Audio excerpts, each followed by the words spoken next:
Hi friends, నేను మీ నషరుద్దీన్. ఈరోజు మనము Ranneeti Balakot and beyond web series గురించి తెలుసుకుందాం. ఈ వెబ్ సిరీస్ జోయ్ సినిమాలో మొత్తం 9 ఎపిసోడ్స్తో ఒక్కొక్క ఎపిసోడ్ 30 to 40 minutes రన్ టైంతో స్ట్రీమింగ్ అవుతుంది. ఈ వెబ్ సిరీస్ మొత్తం 6 hours రన్ టైంతో పుల్వామా దాడిపై, దాని తదనంతరం జరిగిన వార్ రూమ్ పరిణామాలు వంటి వాటి సన్నివేశాలతో ఈ వెబ్ సిరీస్ తీయటం విశేషం. అలానే పుల్వామా దాడికి సంబంధించి ఇప్పటికీ తెలుగులో ఫైటర్, ఆపరేషన్ వ్యాలంటైన్స్ వంటి చిత్రాలు రావటం జరిగింది. కానీ ఈ మూవీస్లో పుల్వామా దాడి తదితరానంతరం జరిగిన ఆర్గ్యుమెంట్స్ కానీ, ఫైట్స్ కానీ దానికి సంబంధించిన బేస్ చేసుకున్న ఆ చిత్రాలతో చూపించారు. కానీ ఈ రణనీత్ బాల్కోట్ అండ్ బిహైండ్ మాత్రము జోష్ మహమ్మద్ గ్రూప్ ఆత్మాహుతి దాడితో మన జవాన్లు ఎలా చనిపోయారు, ఆ తదనంతరం పాకిస్తాన్లోని బాల్కోట్ ఉగ్రవాద స్థావరంపై దాడి చేయడం కోసం చేసిన గ్రౌండ్ లెవెల్ వర్క్ను చూపించిన విధానం చాలా బాగా ఆకట్టుకుంటుంది.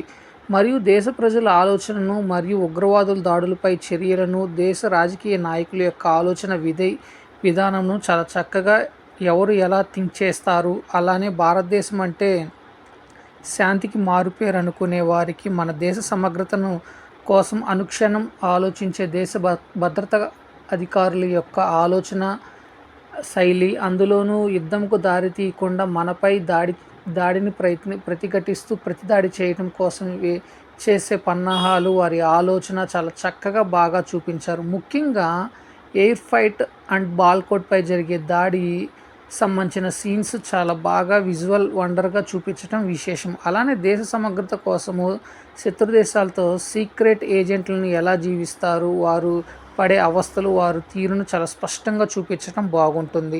అలానే ప్రపంచ దేశాల ముందు పాకిస్తాన్ చేసిన తప్పును తెలియచేయటం కోసము,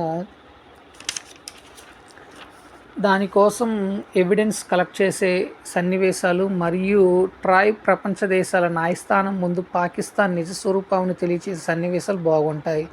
అలానే కెప్టెన్ అభిమన్యు క్యారెక్టర్ చాలా బాగా నాటకీయంగా చూపించడం బాగుంటుంది. మరియు ఈ Ranneeti Balakot and behind story line వచ్చేసి మొదటి ఎపిసోడ్ అంతా పుల్వామాలో జరిగిన దాడికి సంబంధించిన సిఆర్పిఎఫ్ జవాన్లు ప్రయాణిస్తున్న ట్రక్కుల కాన్వాయ్పై జైష్ మహమ్మద్ గ్రూప్ ఆత్మాహుతి దాడికి పాల్పడి జవాన్లు బలిగొన్న ఉదంతం ఈ ఎపిసోడ్లో రికార్డ్ అవుతుంది. రెండో ఎపిసోడ్లో ఇంటెలిజెన్సీ ఆఫీసర్ కౌశప్ సిన్హా పుల్వామా ఘటనపై రియాక్ట్ అవ్వటము, దీని ప్రతీకారం తీర్చుకోవాలని పై అధికారులతో వాదించడం ఉంటుంది.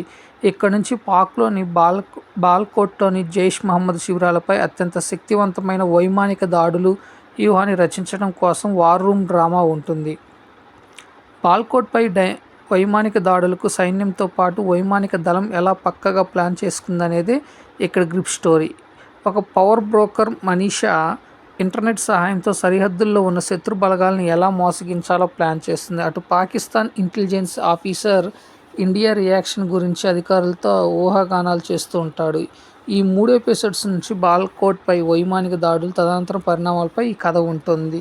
ఇకపోతే ఈ Ranneeti Balakot and behind story line వచ్చేసి, దీనిలో ప్లస్ పాయింట్స్ వచ్చేసి స్టోరీ లైన్, ట్విస్ట్లు, డైలాగ్స్, నటీనటుల యాక్టింగ్, రియలిస్టిక్ నేరేషన్.